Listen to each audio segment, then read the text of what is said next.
Hello students, welcome back to my channel. Student, अगर आप 12th में हैं तो मैं आपके लिए लेकर आया हूं एक मोस्ट इंपॉर्टेंट वीडियो। स्टूडेंट, इस वीडियो में हम क्लास 12 फिजिक्स के 5 महत्वपूर्ण प्रश्नों को आंसर के साथ पढ़ेंगे। यानी कि इस वीडियो में हम 12th फिजिक्स के जो 5 सबसे महत्वपूर्ण प्रश्न हैं जो कि आपके बोर्ड एग्जाम में आते रहते हैं, ये सब रिपीटेड क्वेश्चंस है, ठीक है, उनको हम इस वीडियो में पढ़ने वाले हैं। तो अगर आप 12th में हैं और आपको बोर्ड एग्जाम देना है तो बोर्ड एग्जाम देने से पहले इन 5 क्वेश्चंस को पढ़कर जाइएगा, क्योंकि इन 5 क्वेश्चन में से एक ना एक क्वेश्चन आपके बोर्ड एग्जाम में आता रहता है, ठीक है। तो चलिए हम वीडियो को स्टार्ट करते हैं। वीडियो स्टार्ट करने से पहले इस वीडियो को ज्यादा से ज्यादा लाइक करें। तो चलिए देखते हैं। फर्स्ट क्वेश्चन हमारा है जो कि हमारे फर्स्ट चैप्टर वैद्युत आवेश तथा क्षेत्र से है। क्वेश्चन है कि दो आवेशों के बीच विद्युत बल का सूत्र लिखिए, प्रयुक्त प्रतीक चिन्हों के नाम लिखिए। ठीक है, जो कूलाम का नियम दिया गया था जो कि दो आवेशों के बीच विद्युत बल से संबंधित है, उसका फॉर्मूला आपको लिखना है। ठीक है, विद्युत बल का आपको सूत्र लिखना है। इसका मतलब कूलाम के नियम का आपको सूत्र लिखना है।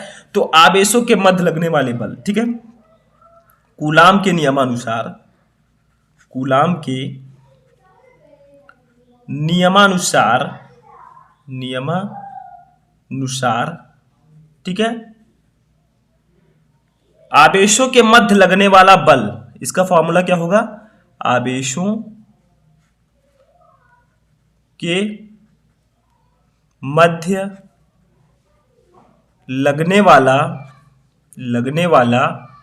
बल, ठीक है, लगने वाला बल। अब बल को हम लोग डिनोट करेंगे, प्रदर्शित करेंगे किससे? एफ से।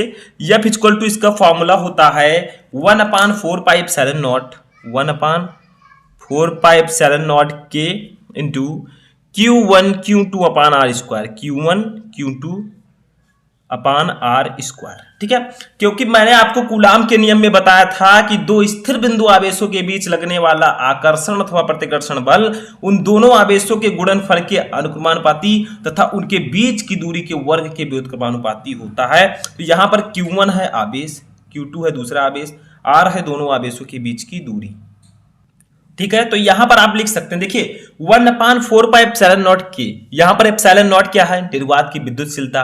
के क्या है? के है माध्यम की अपेक्षित विद्युतशीलता। ठीक है, तो यहां पर हम लिख देते हैं थोड़ा सा। सबसे पहले Q1 तथा Q2 क्या है?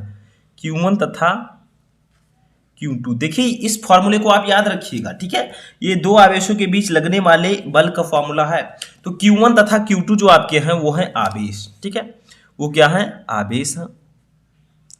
यहां पर अगर बात किया जाए के का, कि के क्या है, तो के आपका है माध्यम की आपेक्षिक विद्युतशीलता, माध्यम की आपेक्षिक विद्युतशीलता। ठीक है, विद्युतशीलता।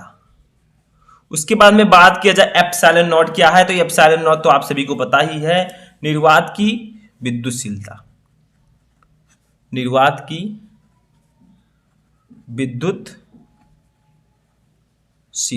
ठीक है, तो ये सब समझ में आ गया। तो यही है दो आवेशों के बीच विद्युत बल का सूत्र। ठीक है, समझ में आया। चलिए नेक्स्ट क्वेश्चन देखते हैं। तो हमारा नेक्स्ट क्वेश्चन है कि एक एमईबी को जूल में व्यक्त कीजिए। हमारे दूसरे चैप्टर का क्वेश्चन है स्थिर विद्युत विभव तथा धारिता का। एक एमईबी को जूल में व्यक्त करना है। एक एमईबी का फुल फॉर्म होता है एक मेगा इलेक्ट्रॉन वोल्ट। ठीक है, अब एक मेगा इलेक्ट्रॉन वोल्ट को आपको बदलना है इलेक्ट्रॉन वोल्ट में। तो एक एमईबी इक्वल टू होता है, एक एमईबी इक्वल टू कितना ईबी? तो वो होता है 10⁶ ईबी, 10⁶ ईबी। एक एमईबी इक्वल टू 10⁶ ईबी। ठीक है, तो यहां पर अब हम निकाल लेंगे इसको आसानी से, क्योंकि एक ईबी, अब यहां पर ये पता होना चाहिए कि एक ईबी कितना होता है। एक ईबी इक्वल टू, यानी कि एक इलेक्ट्रॉन वोल्ट की वैल्यू कितनी होती है? तो वो होती है 1.6 गुणे 10⁻⁻19। देखिए आपको जूल में निकालना है। वैसे तो हमने लिख दिया एक एमईबी इक्वल टू 10⁶ ईबी, लेकिन आपको जूल में निकालना है तो आप जूल में निकालेंगे। ठीक है, तो इतना जूल होता है एक इलेक्ट्रॉन वोल्ट की वैल्यू। ठीक है, एक इलेक्ट्रॉन वोल्ट की वैल्यू होती है 1.6 गुणे 10⁻⁻19। तो यहां पर इलेक्ट्रॉन वोल्ट के स्थान पर हम लिख देंगे 1.6 गुणे 10⁻⁻19। तो एक एमईबी इक्वल टू हमारा आ जाएगा फाइनली, यहां पर 10⁶ हो जाएगा इंटू ईबी के स्थान पर लिख देंगे, क्योंकि एक ईबी इक्वल टू होता है 1.6 गुणे 10⁻⁻19। ठीक है, अब हम यहां से निकाल लेंगे एक मेगा इलेक्ट्रॉन वोल्ट की वैल्यू जूल में, ठीक है। तो ये हो जाएगी 1.6 गुणे, ये 19 में से 6 चला जाएगा, देखिए 6 प्लस में है 19 माइनस में है, तो 19 में से 6 घट जाएगा तो ये बचेगा 10⁻⁻13, ठीक है।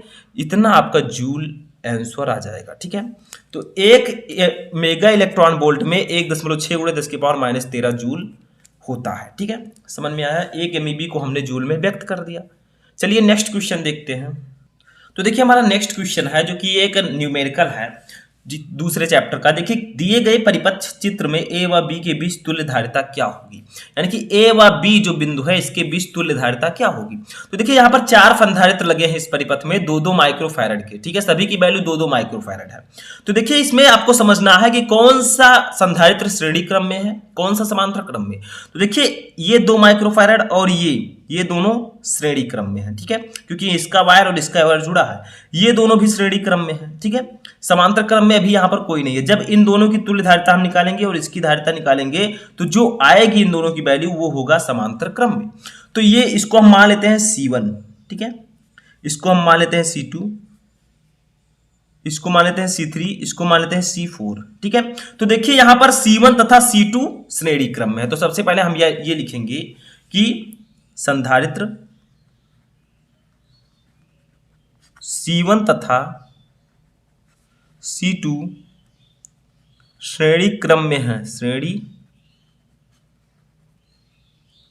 क्रम में है, ठीक है। तो ये हमारा आ जाएगा। तो संधारित्र C1 और C2 श्रेणी क्रम में, तो इसका फॉर्मूला हो जाएगा 1/C = 1/C1 प्लस 1/C2, ठीक है। ये हमारा फॉर्मूला हो जाएगा। अब यहां पर हम रख देंगे, वैल्यू निकल जाएगा हमारा 1/C = 1/2 प्लस 1/2 हो जाएगा। इसको हम सॉल्व करेंगे तो हो जाएगा 2 और 1 ऊपर जुड़ जाएगा क्योंकि हमारा हर बराबर है, तो ये हो जाएगा 2, ठीक है। तो 2/2 यानी कि हमारा 1 आ गया, ये कट जाएगा। तो हमारा 1/C = आएगा 1। तो हम यहां पर C = लिख सकते हैं 1, ठीक है। तो C = 1 माइक्रोफैरड हमारा आ गया, ठीक है। समझ में आया। सबसे पहले C = 1 माइक्रोफैरड आया, लेकिन अभी हमें और भी सॉल्व करना है। देखिए अभी हमने सिर्फ इन दोनों की तुल्य धारिता निकाली है, ठीक है। अब ये C3 और C4 भी श्रेणी क्रम में है, तो यहां पर लिखेंगे C3 तथा C4 संधारित्र श्रेणी क्रम में है, श्रेणी क्रम में है, ठीक है। तो ये भी हम निकाल लेंगे। तो यहां पर हमारी वैल्यू कितनी आएगी, तो इसको C' मान लेते हैं, ठीक है, C', क्योंकि C हमने ऑलरेडी मान लिया, ठीक है। तो 1/C' = 1/C3 प्लस 1/C4 हो जाएगा, ठीक है। यहां पर हम वैल्यू रखेंगे तो 1/C' = 1/2 प्लस 1/2, वैल्यू सबकी 2 है। ये आपका कट जाएगा, 2/2 हो जाएगा, ये कट हो जाएगा, 1 आ जाएगा। तो यहां पर भी हमारा C' = आएगा 1 माइक्रोफैरड। देखिए 1/C' = 1 लिखेंगे, फिर C' = 1 माइक्रोफैरड आपका आ जाएगा, ठीक है। अब जो हमारा C आया है और C' है, देखिए ये C जो हमने निकाला है और ये C', ये दोनों अब समांतर क्रम में होंगे। देखिए यहाँ पर हमने इन दोनों को सॉल्व किया तो 1 माइक्रोफैरड आया, इन दोनों को सॉल्व किया तो भी 1 माइक्रोफैरड आया। तो जो आया है अब वो यहाँ पर 1 और ये 1, ये दोनों समांतर क्रम में होंगे, यानी कि C जो हमारा है 1 माइक्रोफैरड ये, और C' जो है ये 1 माइक्रोफैरड, ये समांतर क्रम में है। तो हम लिखेंगे C तथा C' संधारित्र समांतर क्रम में है। देखिए नाम में कुछ नहीं रखा, नहीं तो आप लोग सोचिए C' क्या है, ठीक है। नाम आप कुछ भी लिख सकते हैं, आपके सॉल्व करने का तरीका अच्छा होना चाहिए, ठीक है। क्रम में है, ठीक है। तो C = हमारा C" इसको मान लेते हैं तुल्य धारिता को, क्योंकि C भी मान चुके हैं, C' भी मान चुके हैं, ठीक है। तो C" = C प्लस C', ये हमारा दोनों आपस में जुड़ जाएगा। समांतर क्रम में फॉर्मूला यही होता है कि C = C1 प्लस C2। तो यहां पर हो जाएगा हमारा 1 + 1, और हमारा फाइनली जो C' की वैल्यू, C" की वैल्यू आ जाएगी, यही तुल्य धारिता आएगी 2 माइक्रोफैरड। यही होगी A व B के बीच तुल्य धारिता, 2 माइक्रोफैरड हमारी तुल्य धारिता आ जाएगी, ठीक है। तो इसमें कुछ भी नहीं करना है। इस चित्र में आपको सबसे पहले इसको और इसको श्रेणी क्रम में जोड़ना है, और इसको श्रेणी क्रम में जोड़ना है। फिर जो आता है इसका 1 माइक्रोफैरड और इसका 1 माइक्रोफैरड, दोनों समांतर क्रम में जोड़ दीजिए, आपका न्यूमेरिकल लग जाएगा। ठीक है, समझ में आ गया। चलिए नेक्स्ट क्वेश्चन देखते हैं। तो चौथा क्वेश्चन हमारा है कि आर त्रिज्या के गोलाकार चालक की वायु में धारिता क्या होगी। यानी कि आर त्रिज्या का एक गोलाकार चालक है, उसकी वायु में धारिता क्या होगी। तो देखिए उसके लिए हमें गोले पर विभव निकालना होगा, क्योंकि हमें पता है कि C इक्वल टू धारिता इक्वल टू होता है C equal to Q upon V। ठीक है, Q अपान V। ठीक है, तो यहां पर ये आपका ये फॉर्मूला होता है। तो सबसे पहले हम क्या करें, हम लोग सबसे पहले गोले के पृष्ठ पर विभव पता हमें होना चाहिए। तो गोले के पृष्ठ पर विभव। ठीक है, तो इसका फॉर्मूला होता है, क्या होता है, गोले के पृष्ठ पर विभव 1 अपान V इक्वल टू, सॉरी लिखेंगे यहां पर, गोले के पृष्ठ पर विभव का फॉर्मूला होता है B equal to 1 upon 4 pi epsilon naught into Q upon R। ठीक है, Q अपान R। देखिए इस Q को मैं बड़ा कर देता हूं, उससे कोई दिक्कत नहीं है, चाहे आप बड़ा लिखिए चाहे छोटा लिखिए। ठीक है, Q हमने लिख दिया। ठीक है, तो ये आप लोग आप यहाँ पर बड़ा कर दीजिए। ठीक है, क्यों, क्योंकि यहाँ पर R त्रिज्या जो है वो बड़े लेटर में, तो हमने Q भी बड़ा लिख दिया। ठीक है, तो V equal to 1 upon 4 pi epsilon naught Q upon R। अब देखिए क्या करना है, हमें V तो पता है लेकिन हमें C निकालना है, तो हम धारिता अब यहां से निकाल सकते हैं। देखिए धारिता C इक्वल टू होता है formula Q upon V, Q upon V। ठीक है, Q अपान V। अब हम लोग क्या करेंगे, यहां से निकाल लेंगे C इक्वल टू Q आपका ऐसे ही रहेगा, V के स्थान पर हम ये वाली वैल्यू रखेंगे 1 upon 4 pi epsilon naught into Q upon R। ठीक है, अब हम लोग क्या करेंगे, सिंपली समझिए यहां पर। ठीक है, देखिए यहां से हम क्या करेंगे, इसके नीचे 1 रहता है, ये सब हमारी वैल्यू ऊपर चली जाएगी। ठीक है, 4 पाई एप्सिलॉन नॉट, तो हमारा हो जाएगा ऊपर Q into 4 pi epsilon not R। ठीक है, ये 4 पाई एप्सिलॉन नॉट R ऊपर चला जाएगा, और जो हमारा Q है ये नीचे रह जाएगा। क्यों, क्योंकि देखिए Q के नीचे 1 हम मान सकते हैं, तो ऊपर का सबसे नीचे वाले से गुणा होगा और 1 का Q से होगा। ठीक है, इतना दिमाग आप लोग लगा सकते हैं। यहाँ से ये और ये कैंसिल हो जाएगा, तो हमारी C इक्वल टू आ जाएगी 4 pi epsilon not R, 4 pi epsilon not R। ठीक है, तो ये हमारी हो जाएगी धारिता। समझ में आया, तो ये हमारी हो जाएगी R त्रिज्या के गोलाकार चालक की वायु में धारिता। ठीक है, बहुत ही सिंपल था। चलिए नेक्स्ट क्वेश्चन देखते हैं। नेक्स्ट क्वेश्चन हमारा है कि फैरड क्या है, 1 माइक्रोफैरड कितने फैरड के बराबर होता है। तो फैरड आपको पता है क्या है, बताइए। फैरड धारिता का मात्रक है, धारिता का